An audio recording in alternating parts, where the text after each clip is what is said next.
Olá, seja bem-vindo. Meu nome é Benis Flasberg e nesse vídeo vou falar sobre o instrumento de política urbana Estudo de Impacto de Vizinhança.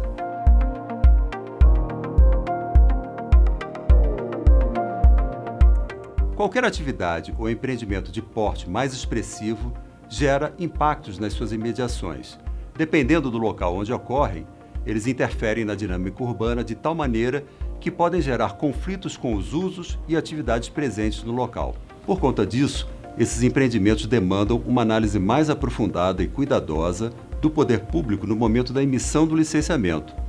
O Estudo de Impacto de Vizinhança, ou EIV, é um dos instrumentos do Estatuto da Cidade que busca equalizar os princípios da função social da cidade e da propriedade, funcionando como um instrumento de gestão complementar à regulação ordinária do parcelamento, uso e ocupação do solo. Trata-se, portanto, de uma ferramenta de extrema importância para o planejamento urbano municipal. Isso porque ele qualifica o processo de licenciamento urbanístico de empreendimentos com base em princípios da política urbana, como a distribuição dos ônus e bônus da urbanização, o planejamento da distribuição espacial das pessoas e atividades no território, corrigindo as distorções do crescimento urbano e a gestão urbana democrática e participativa. Nesse contexto, o papel do EIV é analisar e informar previamente a gestão municipal quanto às repercussões da implantação de determinado empreendimento para que ele seja avaliado a partir da ótica da harmonia entre os interesses particulares e o interesse da coletividade.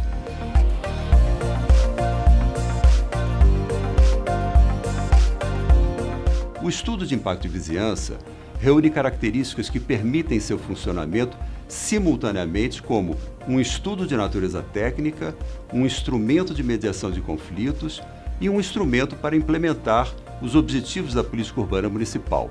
O EIV deve examinar as consequências positivas e negativas do empreendimento ou atividade público ou privado sobre a vizinhança.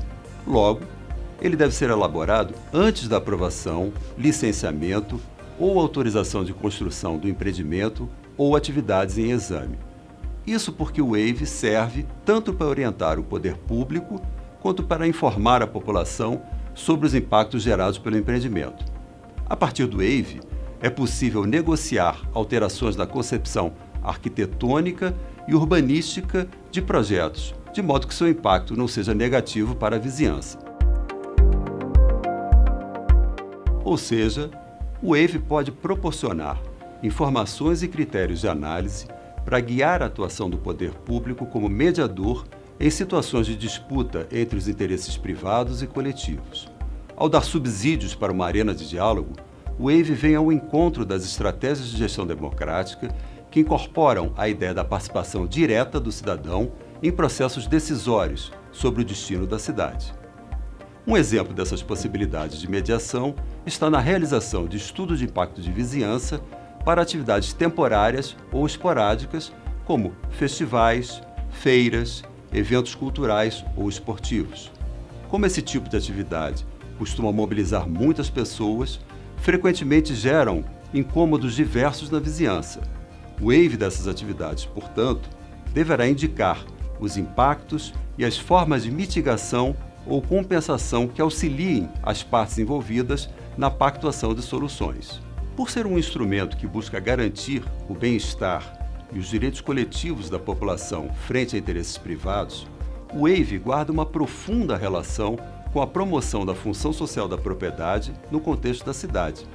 Isso quer dizer que, ainda que um projeto arquitetônico esteja em conformidade com as regras urbanísticas e edilícias, ele pode ter seu licenciamento condicionado ou até mesmo negado, por representar distúrbios para o interesse público. Sob esse aspecto, o EIV rompe com o paradigma do licenciamento como mero ato administrativo, ao se basear na ideia do licenciamento como um ato público, discricionário e consciente, discutido com a sociedade e coerente com o interesse da coletividade. Nessa perspectiva, os interessados na aprovação dos projetos de empreendimentos sujeitos ao EIV não se limitam ao poder público, proprietários, projetistas ou empreendedores. Esse processo vai envolver também a vizinhança imediata e, a depender do porte e dos impactos dos empreendimentos, os moradores do bairro ou da cidade em seu conjunto, contribuindo também para a consolidação dos princípios da gestão democrática.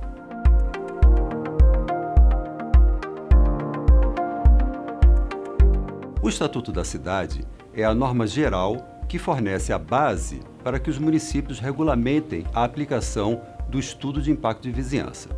O tema é tratado nos artigos 36 a 38 da lei.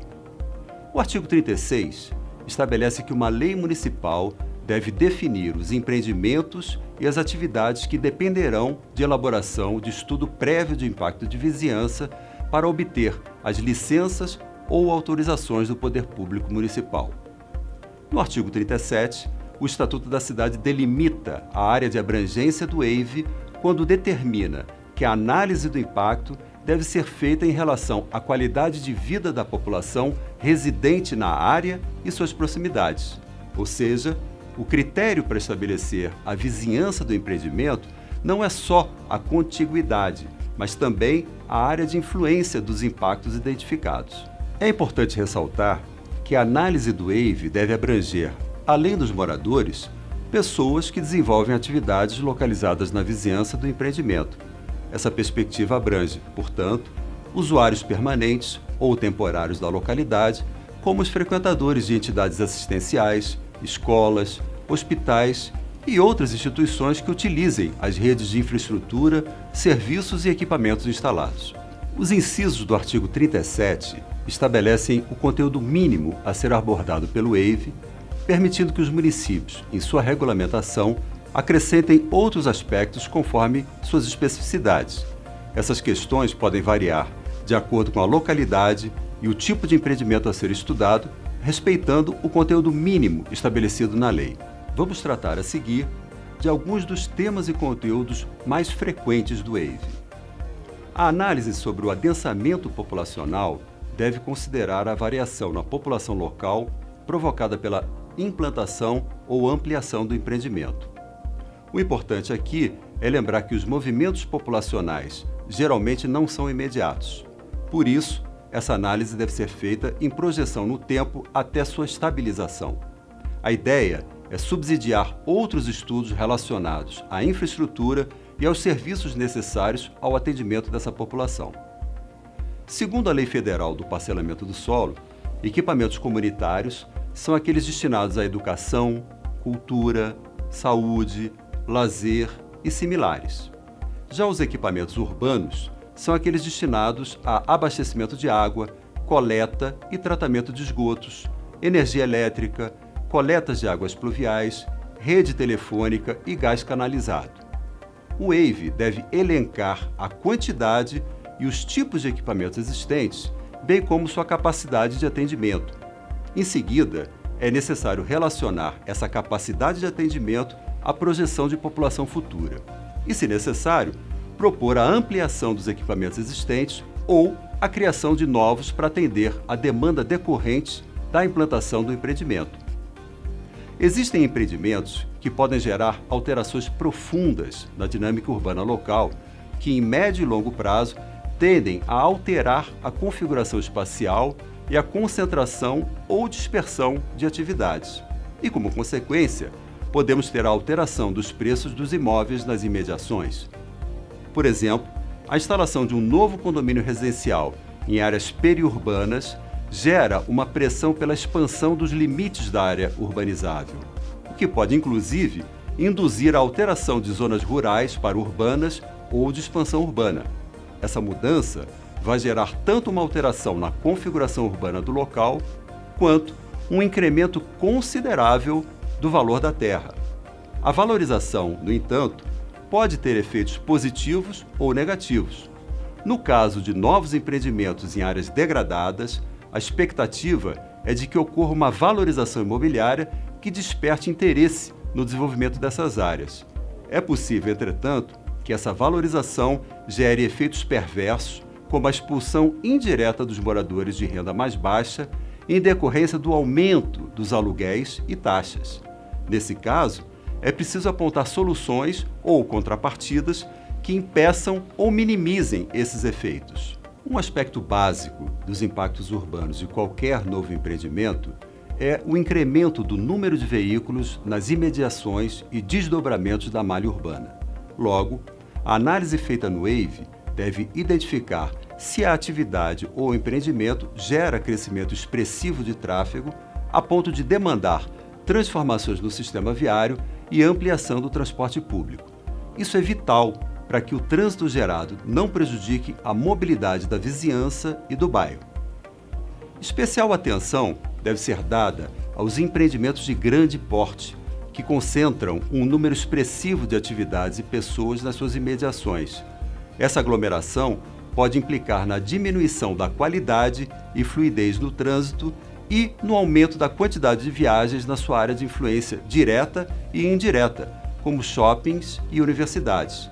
Esses empreendimentos são conhecidos como polos geradores de viagens ou polos geradores de tráfego. O estudo de impacto de vizinhança deve também analisar aspectos de conforto ambiental relacionados à circulação de ar, iluminação natural, poluição sonora e aumento de temperatura. Aqui, a atenção é sobre a adequação dos espaços vazios aos empreendimentos e atividades. Fatores relacionados às condições climáticas e regionais específicas que influenciam o microclima urbano, como a impermeabilização do solo, supressão da vegetação e variações da umidade, também podem ser analisados. A compatibilidade e boa relação do empreendimento com a cidade, em termos de inserção na paisagem urbana e atividades das edificações vizinhas, também são dimensões de análise demandadas para o WAVE. Em municípios com expressivo patrimônio histórico e cultural, o WAVE pode funcionar como subsídio à definição de parâmetros para a elaboração de normas de conservação e também para a análise de projetos de restauração ou implantação de empreendimentos em imóveis tombados. Finalmente, voltando ao texto da lei, vemos que no parágrafo único do artigo 37, o Estatuto alerta para a necessidade de se dar ampla e regulamentada publicidade aos documentos integrantes do WAVE. Esses documentos devem ficar disponíveis para consulta a qualquer cidadão no órgão competente do poder público municipal durante determinado período.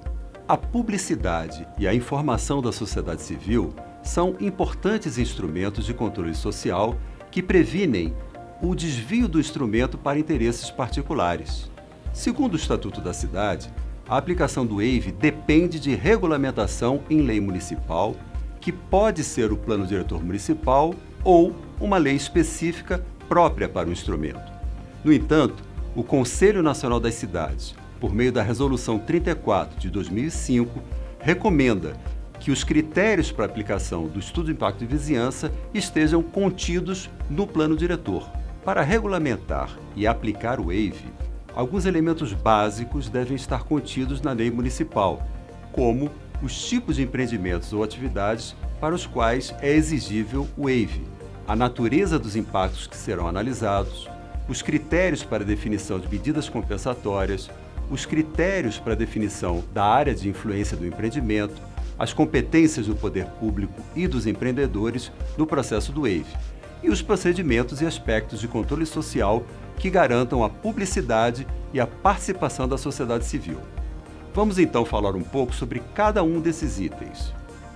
As atividades ou empreendimentos impactantes e condicionados à aprovação do WAVE devem ser definidos com base na dinâmica urbana local e nas diretrizes e estratégias municipais de ordenamento do território.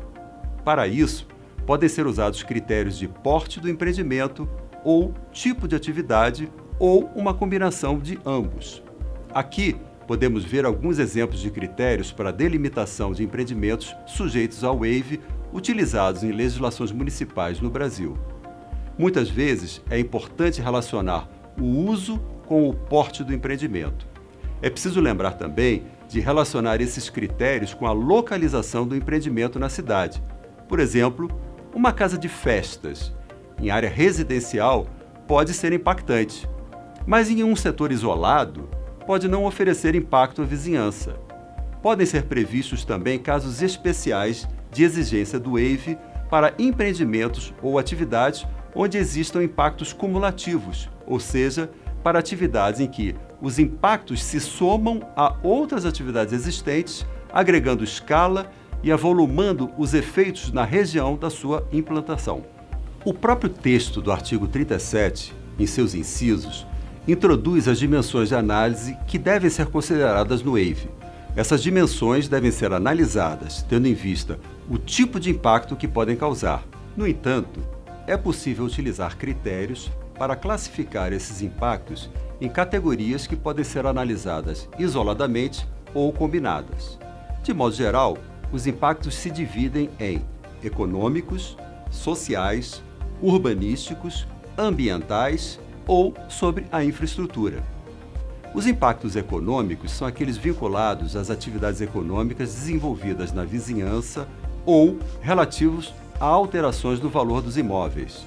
Os sociais estão relacionados à expulsão ou atração de grupos sociais ou alteração de indicadores sociais na área afetada.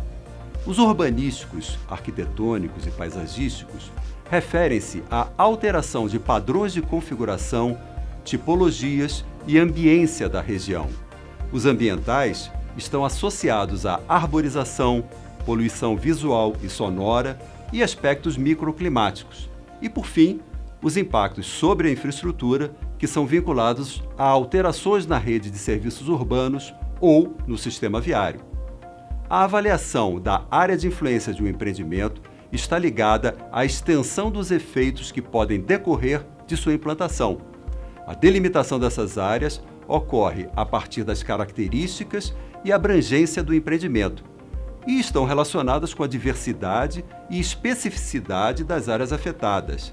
Elas compreendem tanto os locais e áreas sujeitas aos efeitos diretos e imediatos, nas fases de obras e de operação, quanto os locais e áreas em que os efeitos serão sentidos a curto, médio e longo prazo. A definição das áreas de influência direta e indireta do empreendimento exige, portanto, precisão tecnicamente especificada em planta, indicando os limites da influência de cada um dos aspectos analisados do projeto. Os critérios para a definição de área de influência devem ser objeto de especial atenção na regulamentação, uma vez que existem elementos culturais e regionais que não são universais. Um bairro, uma região ou mesmo uma cidade inteira pode constituir essa área de influência. Além disso, é importante levar em conta não só os tipos de impactos ligados aos empreendimentos, mas como eles se relacionam com a comunidade, que constitui a vizinhança, seja por razões de moradia, trabalho ou estudo permanente. É um princípio básico do WAVE a implementação de uma lógica compensatória com o estabelecimento de medidas para minimizar impactos negativos e otimizar os positivos. O dimensionamento adequado das medidas mitigatórias é um exercício de busca do interesse coletivo. A prática mostra a necessidade de estabelecer um repertório de medidas ou uma matriz de relação entre zonas urbanas e atividades para referenciar esse dimensionamento. As condicionalidades para a viabilização do empreendimento podem ser de várias ordens. A título de exemplo, podemos apontar algumas proposições usuais de medidas mitigadoras e contrapartidas, não perdendo de vista que elas devem sempre ser relacionadas e compatíveis aos impactos causados. Ainda que por questão de prazo de implantação essas medidas não sejam atendidas, antes da emissão da licença final, o empreendedor deve se responsabilizar pelas providências necessárias para sua conclusão mediante, por exemplo, a assinatura de um termo de compromisso. A regulamentação do WAVE não pode prescindir do estabelecimento claro dos procedimentos e fluxos do processo de aprovação, mesmo que eles possam variar conforme o porte do município e a capacidade técnica instalada. Assim, a regulamentação deve estabelecer todo o fluxo processual, requisitos, exigências e procedimentos a serem realizados pelo empreendedor e órgãos públicos na aprovação e acompanhamento de medidas mitigadoras ou compensatórias. O fluxo de tramitação do WAVE se vincula, em geral, ao processo de licenciamento e aprovação de construção, ampliação e funcionamento de empreendimentos ou atividades. Envolve, quase sempre, órgãos de controle urbanístico, edilício e ambiental. Quanto maior a integração entre equipes da administração pública, maior a agilidade nos procedimentos e a própria efetividade do instrumento. A transparência dos fluxos administrativos, incluindo os prazos e etapas, dá garantia de direitos aos cidadãos e empreendedores, contribuindo para qualificar a gestão urbana. Junto à tramitação administrativa, a participação popular é outro fator indispensável para a qualificação e aplicação adequada do EIV. O respeito ao conhecimento da população sobre a região é imprescindível para que o EIV amplie seu papel como instrumento de democratização da gestão urbana. A realização de audiência pública não esgota nem pode limitar as formas de participação democrática no processo do EIV. Outras formas, métodos e recursos, como oficinas de debate presenciais ou virtuais, os grupos de debate via internet, por exemplo, também podem ser contempladas na Lei de Regulamentação do EIV. Finalizo esse bloco destacando que o EIV é um instrumento que requer um acompanhamento e monitoramento constantes, ou seja, não basta que a Prefeitura aprove o estudo e licencie o empreendimento. É necessário também acompanhar a implementação das medidas mitigadoras e compensatórias. Para isso, existe a necessidade de capacitação constante dos quadros técnicos municipais, sobretudo aqueles que tratam das atividades de fiscalização, aprovação e licenciamento de projetos. Caros amigos, procuramos nessa aula demonstrar como elaborar, regulamentar e implementar o estudo de impacto de vizinhança e destacar a sua importância para o aperfeiçoamento da gestão urbana municipal. Trata-se de um instrumento de enorme potencial que deve ser bem regulamentado e aplicado pelos nossos municípios, contribuindo para a construção de cidades democráticas, sustentáveis e equilibradas. Um abraço e bom trabalho!